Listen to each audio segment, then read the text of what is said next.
Here's what we're talking about today here on the Now. More veterans are getting jobs, but a new problem is keeping them from getting the pay they deserve. And this teen is getting courage through shoes, but it didn't start that way. How he's turned his bullying experience into a way to spread kindness. And people tend to try to avoid pasta if they're on a diet, but it may not be as bad as you think. Why how long you cook it could help your waistline. Thanks, Grace. I'm Amanda Starantino, and thanks for joining us on the Now Indy. There are countless reasons to adopt. One of the biggest, the life you will be impacting, but there are still thousands of kids waiting in foster care for the right family. RTV6's Kelsey Anderson has the story of one woman's story of a difficult parting and a reunion 2 decades in the making.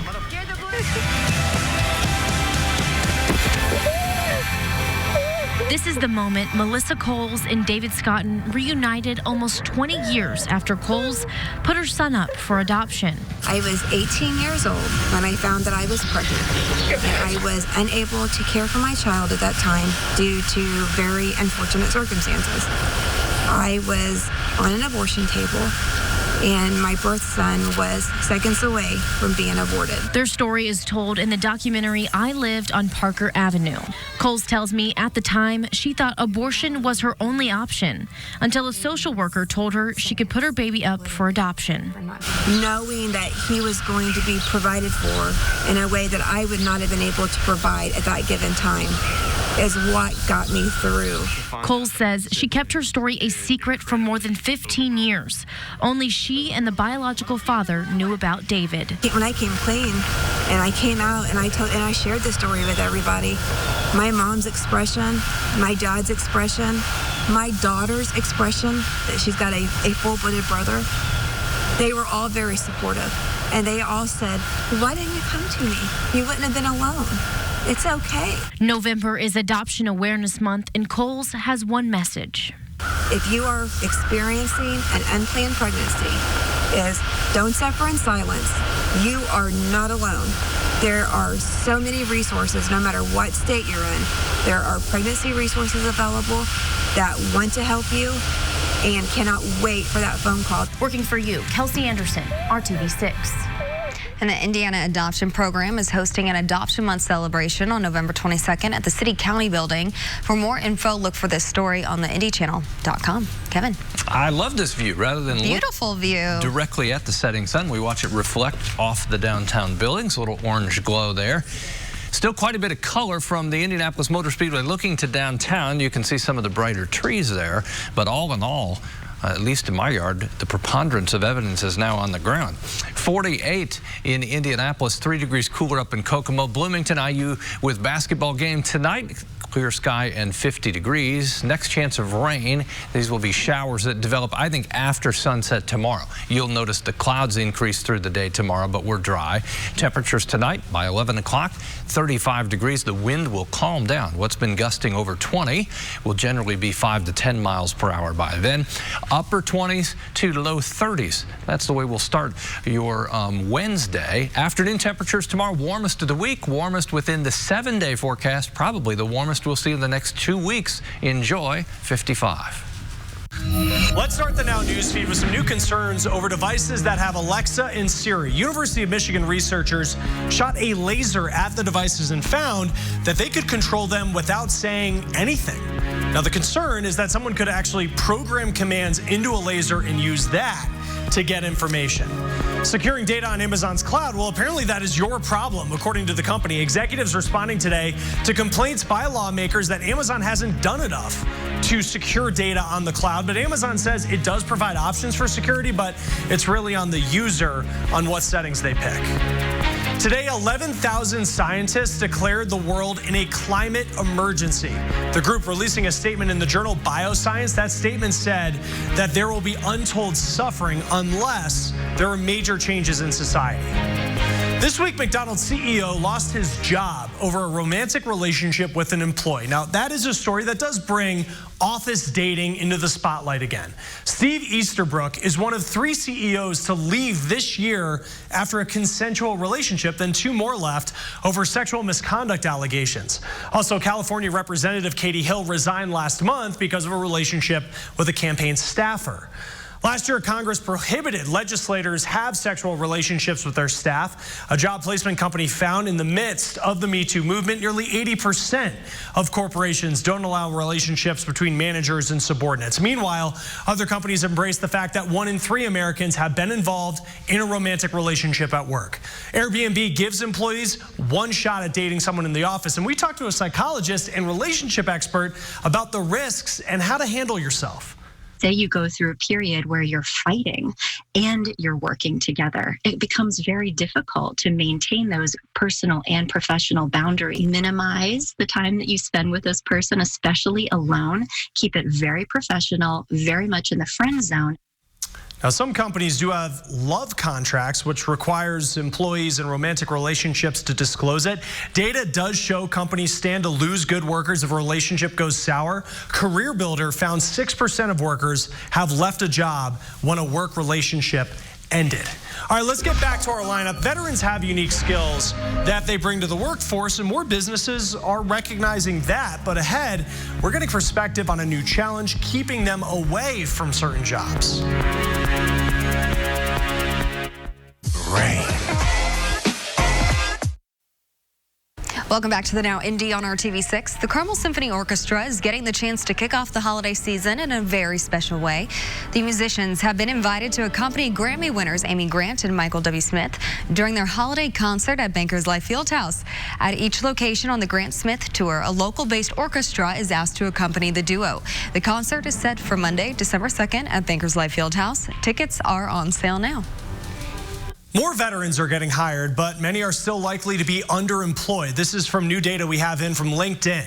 And underemployed worker is defined as someone whose skill set is not being used at their job. Experts say what often happens is veterans will start receiving letters or emails saying a job's been filled. So veterans will likely turn to other positions where they can get hired, but may not use their skills. We believe that employers have kind of unintentionally created programs that have really created the path of least resistance for the veteran community. So it's pipelined them into particular industries or certain roles, which has sort of limited the aperture of what's available and what's possible. Experts at LinkedIn say it's important for veterans to research the industry when they begin to look at civilian jobs and to understand the type of jobs that are out there and network, especially with other veteran groups. What veterans can do is really be thoughtful and intentional about diversifying their network with industry leaders as they're looking to sort of plan for what's next and plan for, the different types of opportunities that they're excited about as they make that transition. Now, some cities have stronger veteran networks than others, and you can also look online like the Veteran Mentor Network, Hiring Our Heroes, and Hire Heroes USA. Children who experience trauma are likely to be less healthy later in life. The CDC shows children who experience abuse, witness violence or substance abuse, or have parents in jail are at risk of chronic diseases and risky health behaviors later in life. The research found preventing trauma can have a positive impact on education and employment. Now, ahead in our lineup, a teen is finding healing through something that nearly killed him. It was crazy to know how something so bad could start something so good. Make sure that nobody has the thought in their head, my shoes aren't cool enough, I'm gonna go hurt somebody else because of theirs. How he's turned his bullying experience into a way to spread kindness across the country. For only $89 for On Time.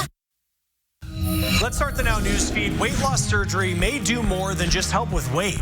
Oregon Health and Science University researchers looked at how it impacted people's risk of getting cancer. Their study says those who had the surgery were 50% less likely to develop cancer. The Army is trying to encourage more young people to join. It's putting together a new multi-million-dollar ad campaign, and the Army plans to advertise positions from those in biolabs to culinary arts. The viral excitement over Popeye's chicken sandwich took a terrible turn. Police in Maryland say a man is dead after being stabbed over the sandwich. It started with an argument after one man accused another man of cutting in line. Well, the FDA has the authority to approve tattoo ink. It just doesn't. So whether you're getting your first tattoo or your 15th, Thomas Hoppe found that you should be doing your homework. Welcome to the world of tattoos. More mainstream, you got a lot of really good shops around nowadays. Body art is one of the most popular forms of self-expression, and the tattoo industry has evolved throughout the years. And the country has become more open to those with tattoos. Nearly 4 in 10 millennials ages 18 to 29 have a tattoo. 40% of those between 40 and 54 years old sport a tattoo. I've been tattooing for 12 years. Matt Sager is the owner of Think Tank South in Littleton, Colorado. We take it pretty serious and have a pretty high quality standard for, how clean everything is around here and the quality of the tattoos that we're doing. When it comes to safety, Sager says it's hard to find a tattoo shop that doesn't put cleanliness in top priority. We get inspections done by the Tri-County Health Department. Sager says shops like his monitor bad ink recalled from the FDA. Before we start every tattoo, we log and document what lot, batch, and numbers they came from, what their expiration dates are, along with the inks. You could track it all back to if there were any issues with a company that had an issue with an ink. But one of the risks he thinks customers should be aware of is allergic reactions. Obviously, different allergies or issues or reactions with anything that they can come across, and some people don't have any.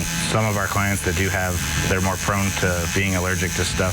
They'll come in and they'll do a simple little skin test where we'll take certain colors that we would use on their tattoo and just basically place it on the skin, just a little dot, cover it with plastic wrap, and see if it creates any kind of redness or swelling. And dermatologists say red ink is the most common culprit for an allergic reaction. As for Sager, he says his shop is always clean. He monitors inks, tests people for allergic reactions, and educates them about tattoos in general. Because in his profession, the biggest risks he's seen is people not taking care of their tats when they're fresh. Yeah, it's an open wound, so obviously when you leave here, anything you come into contact with could affect its healing process. I'm Thomas Hoppo reporting. Well, if you lost your wallet, do you know everything you would have to replace? Worse, do you have any idea how much personal info could get into the hands of a thief? Consumer reporter John Matarese shows us some things you should never carry in your wallet so you don't waste your money. These days, most of us are always on guard against identity theft, changing passwords and never giving information to a stranger on the phone. But then why are you still carrying so many risky things in your purse or wallet? What's in your wallet? Kiplinger's magazine has released a list of things you should never carry in your purse or wallet due to the risk of it getting stolen. If it's bursting at the seams, Kiplinger says that's a red flag you're carrying too much, which could be a nightmare to replace. Things to never keep in the wallet? Your Social Security card or old Medicare card that shows your social.